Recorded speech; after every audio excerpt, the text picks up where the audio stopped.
Okay students, आज हम बात करेंगे आपके chapter number 3 from tasting to digesting में इसके बारे में डाइजेस्टिव सिस्टम, आपका पाचन तंत्र, ठीक है ना। आज हम इसके बारे में बात करेंगे ह्यूमन डाइजेस्टिव सिस्टम, इसके बारे में ह्यूमन डाइजेस्टिव सिस्टम, मानव पाचन तंत्र।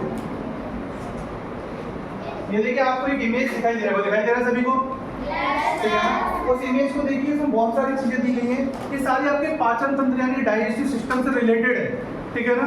और रिलेटेड होने की वजह से क्या है, आपको ये जानना ही बहुत जरूरी है कि आपका पाचन तंत्र किस तरीके से काम करता है, यानी कि आप जो खाना खाते हैं उसके पचने तक कौन कौन सी प्रक्रिया होती है, वो सारी चीजें जानना आपको जरूरी है। देखिए मैंने सबसे पहले आपको बताया था डाइजेस्टिव सिस्टम में सबसे पहले जो आपकी चीजें काम में आती है, digestion start from your mouth, आपके माउथ से स्टार्ट होता है। और सबसे पहली चीज जो आपकी काम में आती है वो क्या है बेटा, tongue. The first organ of the digestive system which और from which the digestion starts, from where the digestion start, जहां से डाइजेशन स्टार्ट होता है, that organ is tongue. And what is the work of the tongue? To mix the saliva with the food. अब ये जो saliva है, saliva क्या है? Saliva is a watery substance which used to mix with the food to soften them, यानी कि उस food को जो है सॉफ्ट करने में, जिससे आप उसे क्या कर सकें, you can swallow it easily, इससे आप उसे आसानी से क्या कर सकें, स्वैलो कर सकें, निगल सके। इसके लिए क्या करती है सलाइवा, टंग जो होती है वो आपकी लार मिलाती है, किसके साथ, फूड के साथ। अब ये जो लार होती है आपकी सलाइवा जो होती है, इस टाइप का वाटरी सब्सटेंस होता है पानी जैसा, जो कि क्या काम करता है, आपका फूड के साथ मिक्स करने का काम करता है, और वहीं से डाइजेशन क्या होता है, स्टार्ट हो जाता है। जैसे मैं आपसे बात करूँ तो आपको यहाँ पे सलाइवरी ग्लैंड्स दिखाई दे रही होंगी बेटा, देख रहे हैं सभी को, ठीक है ना। ये सलाइवरी ग्लैंड्स जो होती है आपकी वो 3 तरीके की होती है, सभी ध्यान देंगे बेटा, बहुत इंपॉर्टेंट है, देखते जाइए और समझते जाइए।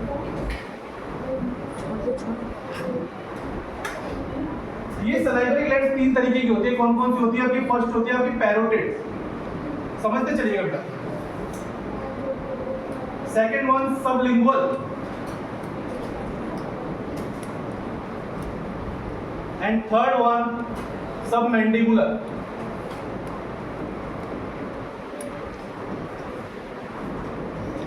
समझना आपके पास कितनी होती है? There are 3 pairs of the salivary glands in the human body.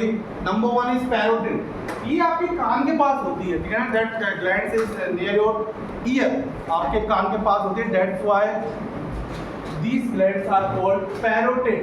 इनको हिंदी में कहते हैं कर्ण श्रावी ग्रंथियां, कर्ण श्रावी ग्रंथियां, कर्ण पेश श्रावी ग्रंथियां कहते हैं। और एक चीज याद रखिए, ये कान जो होती है ना आपके, ये वाले ईयर, इसके पास में नीचे की ओर होती है, ये जो ग्रंथि होती है कहाँ होती है, कान जो है आपके उसके नीचे की, ठीक है ना। 2 जोड़ी तो जानते हैं ना, जोड़े का मतलब होता है कितनी, हमेशा आप क्या कहते हैं, एक जोड़ी का मतलब 2, ठीक है ना। 2 होती है, एक इधर और एक इधर। सेकंड वन सबलिंगुअल, चीज उसे पहचानिए, लिंगुअल, लिंगुअल का मतलब जीभ, आप कहते हैं ना हम क्या है, मल्टीलिंगुअल है, बहुत सारी भाषाएं बोलते हैं, लिंगुअल का मतलब जीभ से रिलेटेड है। तो जीभ के नीचे की ओर, जीभ वाला पार्ट है, उसके इधर और इधर नीचे की ओर 2 होती है ग्लैंड्स सलाइवरी। और लास्ट सबमैंडिबुलर, मैंडिबुलर मतलब होता है जबड़ा, ये जबड़े के नीचे।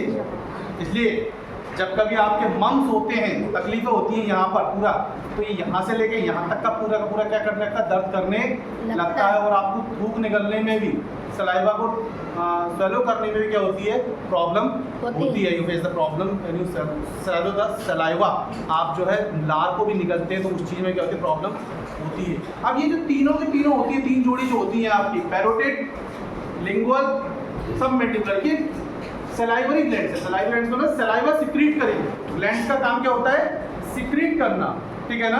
वो हार्मोन्स वगैरह को सिक्रीट करती है, ठीक है ना। यहाँ सलाइवा सिक्रीट हो रहा है, और ये सलाइवा क्या करता है, फूड के साथ मिक्स होके वहीं से डाइजेशन क्या करता है, स्टार्ट करता है। याद समझ में आया? अब आपका फूड आपने दांतों से चबाया, च्यूइंग प्रोसेस में लाया, ठीक है ना, उसको चबा कर थोड़ा छोटा बनाया। च्यूइंग क्या है, a process where the large food particles converted into the smaller ones, बड़े फूड पार्टिकल को छोटे पार्टिकल में कन्वर्ट करके जैसे ही जीभ के अंदर गया, वो जीभ के अंदर क्या हो जाएगा, सलाइवा मिक्स हो जाएगी। और ये सलाइवा जो होती है जैसे मिक्स होगी फूड के साथ में, तो इसके अंदर एक एंजाइम होगा टाइलिन। वो एंजाइम क्या करेगा, फूड के अंदर जो आपकी स्टार्च होती है उसे ग्लूकोज में कन्वर्ट करने का, माल्टोज में कन्वर्ट करने का करता है। इसलिए जब आप रोटी चबाते हैं तो थोड़े समय के बाद वो मीठी लगने लगती है, क्योंकि आपने जो स्टार्च खाया है वो ग्लूकोज वगैरह में क्या होता है, कन्वर्ट होता है आपका, ठीक है ना, शुगर में कन्वर्ट होता है, इसकी वजह से टाइलिन एंजाइम। अब एक चीज समझिए, अब लार यहाँ पर क्या हो गई, आपकी मिक्स हो गई। अब मिक्स होने के बाद आप उसे स्वेलो करेंगे, यानी कि निगलेंगे। आप जब मुंह खोलते हैं तो आपको एक लटकती हुई ऐसी चीज दिखाई देती है, that is called Adam's apple. उसे क्या कहते हैं, एडम्स एप्पल। और हिंदी भाषा की बात करें तो हमारे यहाँ से टेटुआ कहते हैं, कभी कभी कहते हैं टेटुआ दबा दो, ऐसे किसी का गला दबाया तो टेटुआ दबा, ठीक है ना। तो एडम्स एप्पल क्या काम करता है, देखिए आपकी जो नाक है और आपका जो मुंह है उसका दोनों का जंक्शन पॉइंट क्या है, ये, ठीक है ना। वो क्या करता है, जो नाक वाला जो ऊपर जो डोर होते हैं आपके जो दो पॉइंट है, उसको क्या करता है, जैसे आप खाना निगलते हैं ना, ऊपर की ओर जाके उस द्वार को या फिर उसको डोर को क्या करता है, बंद कर देता है, जिससे आपका खाना जो है फूड पाइप में जाए। ऐसा नहीं हो थोड़ा सा धक्का लगे या फिर आपके जो एकदम से धक्का लग जाता है तो खाना का ऊपर नाक में सो के निकल आता है, देखा होगा। या फिर आपने पानी देखा होगा, पानी निकल आता है, पानी पीते आपने धक्का लग गया एकदम से निकल आता है, वो क्या होता है, उस टाइम वो एडम्स एप्पल जो होता है वो बंद नहीं हो पाता, इसकी वजह से पानी क्या आ जाता है, नाक में से। उसका काम क्या है, बंद करना उस द्वार को, जिससे खाना नाक के अंदर ना जाए, केवल किसके अंदर जाए, फूड पाइप के अंदर। अब देखिए इधर खाना यहाँ से किस में जाएगा, फूड पाइप में, ये कहलाता है आपका ईसोफेगस। ईसोफेगस का दूसरा नाम है फूड पाइप।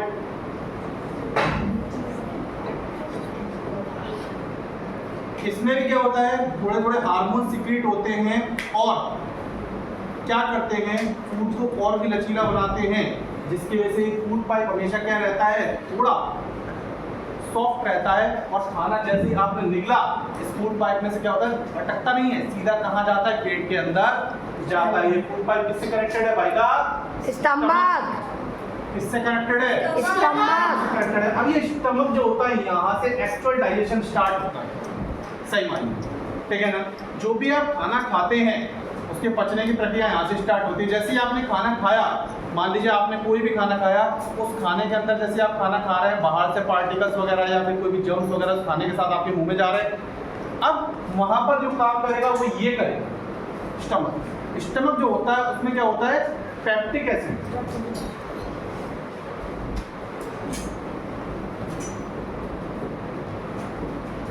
और ये पेप्टिक एसिड जो होता है क्या करता है, HCl सीक्रेट करता है। HCl होता है ना, हाइड्रोक्लोरिक एसिड, बहुत ही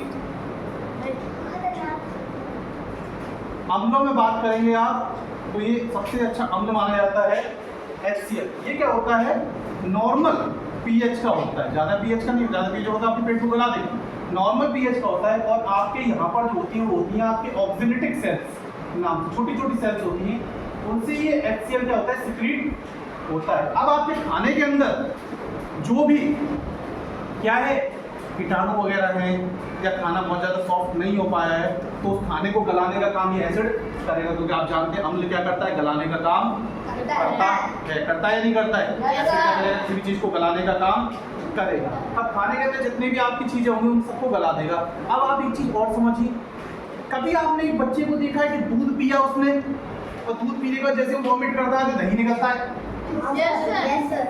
मशीन थोड़ी है पेट के अंदर दूध का दही बनाने की। तो क्या होता है, जैसे ही दूध पीते हैं, दूध में क्या होता है आपका रेनिन एंजाइम, और वो क्या करता है, आपकी ये जो HCl है, और जैसे दूध पिया पेट के अंदर गया, HCl क्या करेगा, मिल जाएगा। और दूध में प्रोटीन होती है, क्या होती है, प्रोटीन होती है। और ये दूध की जो प्रोटीन होती है उसको ये HCl जो होता है वो कैल्शियम पैराकैसिनेट, आपका एक वर्ड होता है कैल्शियम पैराकैसिनेट, यानी कि दही में क्या कर देते, कन्वर्ट कर देते। अरे भैया मैं आपसे बात करूं कि आप दूध है, दूध के अंदर नींबू का रस डालेंगे, फटेगा या नहीं फटेगा, नींबू का रस भी तो एसिड ही है। ऐसे आपके पेट के अंदर जो एसिड है वो क्या करता है, दूध को फाड़ देता है। ये जब कोई बच्चे दूध पीते हैं वॉमिट करते हैं तो दही जैसा आपको दिखाई देता है। अब देखिए खाना कहाँ पहुंच गया आपका इसमें। अब ये जो HCl है क्या कर रहा है, खाने को गलाने का काम कर रहा है और जर्म्स वगैरह सबको मिटाने का काम कर रहा है। अब एक बात बताइए मुझे, जब इस खाने के अंदर HCl मिल चुका है तो ये खाना एसिडिक हो गया या नहीं हो गया? हुआ या नहीं हुआ? क्योंकि इसके अंदर एसिड क्या हो चुका है, मिल चुका है। आया समझ में? अब ये एसिड का खाना जब आपकी छोटी आंत में सीधा जाएगा तो क्या आंत को डैमेज करेगा या नहीं करेगा? भाई मैं कहूँ आपसे, एसिडिक हो गया, आपके पेट में तो इम्पैक्ट पड़ नहीं रहा क्योंकि उसकी दीवारें ऐसी लचीली हैं, जो एसिड निकल रहा है उसको कर पा रही है, कंट्रोल कर पा रही है। लेकिन क्या आपकी इंटेस्टाइन जो है, छोटी आंत ये जो है आपकी, क्या ये भी कंट्रोल कर पाएगी? जरूरी है नहीं। अब ये खाना एसिडिक है और ये इसमें पहुंचेगा तो भैया आंतें डैमेज हो जाएंगी। ऐसे तो रोजाना हमें पेट पकड़ के बैठ जाना चाहिए। अब यहाँ पे वर्क में कौन आता है? ये लिवर। देखिएगा कैसे, ये जो लिवर है आपका, इसमें हमेशा क्या होता है, बाइल जूस बनता है। बाइल जूस कहा जाता है पित्त रस, ठीक है ना। और ये जो बाइल जूस होता है ये कैसा होता है? बेसिक होता है नेचर में। कैसा होता है? बेसिक, ठीक है ना। बेसिक का मतलब मेड ऑफ बेस। दो चीजें होती है, एक होती है एसिड अम्ल और एक होता है बेस क्षार। साबुन जो होता है वो आपका बेस में आता है और एसिड क्या होता है? नींबू का रस वगैरह। तो नींबू का रस साबुन को आप मिक्स कर दीजिए, आप न्यूट्रल हो जाए, आपके जलन नहीं होगी, ठीक है ना। इसलिए तो आप जब कभी जलन होती है तो अपने हाथों को साबुन से धोते हैं, इसलिए क्यों धोते हैं? इससे जलन क्या हो जाए, कम हो जाए, ठीक है ना। अब देखिएगा इसमें बाइल जूस सीक्रेट होता है। बाइल जूस बनता यहाँ पर है, लेकिन कहाँ पर जाके स्टोर होता है? इसमें गॉल ब्लैडर। किसमें स्टोर होता है? Gall bladder. यहाँ बाइल जूस बनेगा और यहाँ गॉल ब्लैडर स्टोर होगा। ये गॉल ब्लैडर किससे कनेक्टेड है? देखो स्टमक से कनेक्टेड है या नहीं है? कनेक्टेड है ना। दोबारा देखिए इसको, देखो ये देखो कनेक्टेड है या नहीं है? ठीक है ना। ये जो गॉल ब्लैडर है आपका स्टमक से कनेक्टेड है। अब यहाँ से बाइल जूस कहाँ जाएगा बेटा? स्टमक में।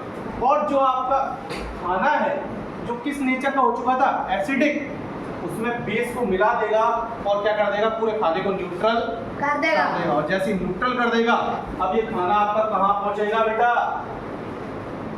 छोटी आंत। छोटी आंत कौन सी है, ये कि ये नीचे वाली स्मॉल इंटेस्टाइन, ठीक है ना, इसमें पहुंचेगा। अब देखिए आप एक चीज समझिए, अब आपका नीचे ये दिया हुआ है पेंक्रियास। ये पेंक्रियास है, ये दिख रहा है आपको सभी को? Yes sir. ये वाला ऑर्गन दैट इज पेंक्रियास। इसका काम क्या है? आपकी बॉडी के अंदर एक हार्मोन होता है इंसुलिन, जो खाने में जाता है और आपके खाने के अंदर जितनी शुगर है उसको कंट्रोल करने का काम करता है। इसलिए आपने देखे होंगे जिन लोगों के क्या होता है, शुगर ज़्यादा हो जाती है, चीनी ज़्यादा हो जाती है शरीर में, उनके इंसुलिन बनना बंद हो जाता है। इसमें पेंक्रियास में। और इंसुलिन जब बनना बंद हो जाता है तो उन्हें बाहर से इंसुलिन लेना पड़ता है अपनी बॉडी में ब्लड शुगर लेवल कंट्रोल करने के लिए। और शुगर लेवल कंट्रोल करने के लिए क्या करते हैं? आप देखा होगा डायबिटीज़ के जो मरीज होते हैं वो क्या करते हैं? इंजेक्शन लगाते हैं अपने जान वगैरह में, इस तरीके से ऐसे इंजेक्शन लगाया जाता है, ठीक है ना। क्यों?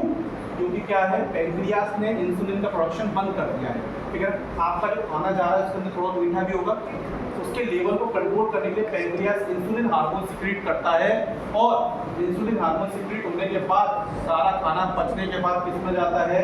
आपका छोटी आंत यानी कि स्मॉल इंटेस्टाइन। अब एक चीज बेटा समझने वाली है, ध्यान दीजिएगा।